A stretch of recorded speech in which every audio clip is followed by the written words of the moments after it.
Okay, so on a brand new blank map, go to File, Markers Collection, Load, find your active mortar bunker markers collection and select it, and of course open it. Okay, so we can see some stuff has spawned in down here, and there's something else has happened over here. If we go over to the Explorer tab, widen that up a bit, you can see there's a whole heap of entity sets here. Okay, there's all this sort of stuff going on. You'll notice if you click on any of these, look over here, you'll see which entity set they actually belong to. As you go around, everything's got a naming convention, which is basically got some prefixes there which form a pattern which I use to call the direction later on.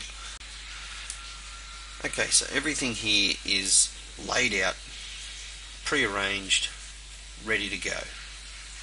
So we've got some supporting scripts here as well. So there's the mortar bunkers, and there it is there. Go back to the map. Also got the SATCAM with the cluster bombs and stuff. That's also included in this, so that's there as well. And they're all pre-configured to do pretty much exactly what they need to do without any maintenance from when you use them. I'm going to show you exactly how easy they are to use.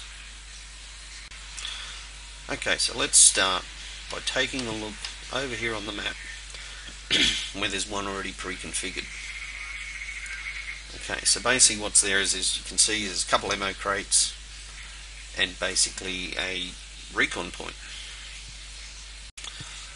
Currently we don't have a player on the map, so the first thing we better quickly do is put a player on here so we can test this and see what it does.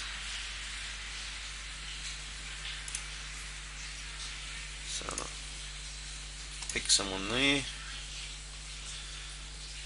give him a name, TJ Dagger. I'm going to put myself in a echelon, place one on the map there, right clicking on here, making him the player, and picking his parent echelon. Alright, got to go up here to the mortar bunker now, to the code, and there's some instructions in here which just briefly require a little bit of information straight up. First stuff it looks for is the player named, which is the guy I just put on the map. So I've named him TJ Dagger there, and that's what it is at the moment. It also asks for insert the player's topmost echelon, which is the player squad. So what that basically means is it would be this echelon, but I could also be part of a bigger echelon set up with more guys beside me, either side, whatever, all attached, and in that case I would put that one in, which we'll do.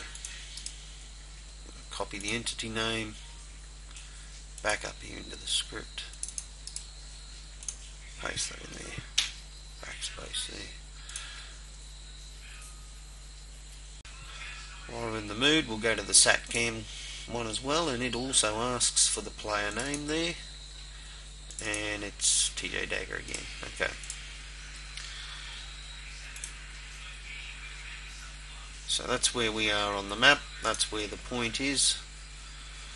We'll have a quick look at the line that actually refers to that. Here it is here. It's the first function under the directions there. So there's also some sample here which explains what's going on there. So it's called Add Mortar. The first thing it looks at is the name of the recon point, which if we look on the map is that one there. That's highlighted. Okay, then the second thing is a direction. So this is where there's some more information up in here about what that's about, and it basically refers to, it's a system for referring to these directions down here. So each one being, you know, north, which is expressed through NO, and south, which is SO, and so forth. Okay, this determines here, which is the side here, basically, whether it's going to be PLA or a US bunker. And then this one here at the end is actually an optional prop set, which we don't have to have that. But here, back up, we see these guys, and this is their prop set over here, okay, which exists basically there. And that's what this line basically breakdown is, so we can test that now. Before we test that though, I'm just going to put a little bird on the map there just so I can show you something else as well, one of the features, and test. Okay, if ever you're finding when you're testing that they don't seem to spawn in, there is a 10-second delay which just allows everything to happen, but the secret seems to be keep your player moving around for some reason. West. Standing him still, he doesn't move so much. Let's get rid of these guys. Target sniper is eliminated. Okay, now this was a PLA bunker. You can effectively take this bunker over by standing in it, and I now get the ability to use mortars. If I move out of it, I don't have them, so I need to be standing inside of there to have access to mortar fire. Okay, and that is basically governed by the smaller inner trigger zone, which just goes around here. You'll see the messages display on screen there when you're in and out. Okay, now what I want to show you is the larger trigger zone that spawns in governs the visibility. It basically spawns it in and spawns it out when you enter and leave. But because we've stepped in there and we're on the US side, we've actually automatically changed the properties of that mortar bunker. It will now be a US bunker.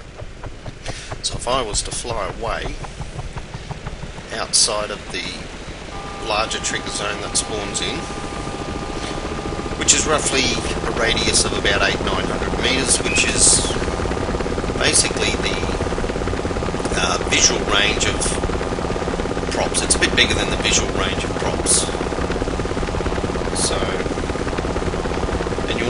and that is quite evident here at the airfield when you fly away. And if you look back as you're flying away, you'll notice buildings start to basically stop rendering, which is what happens with props as well. So just fly backwards and we'll see things start to become non-visible. They stop rendering. There they go. So, and that's roughly a bit over a kilometre, I guess. So, fly back now, which will respawn our mortar bunker back in as well, because we'll be re-entering that larger trigger zone. But this time, we should almost be within range. Look on the map. Yep, there we go. You can see it's got friendly units at it. And this will work for whether you're the PLA or the US. And it'll also work if one of your bunkers, if any PLA units enter it, it would then switch back to a PLA bunker. Now, in a vehicle, even if I hover over this, I won't get any mortars,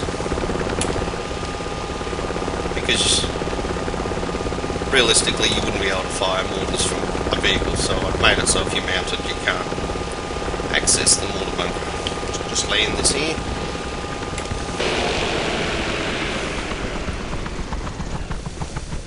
So these guys are friendlies, and I've got artillery while I'm in there. Now destroying a mortar bunker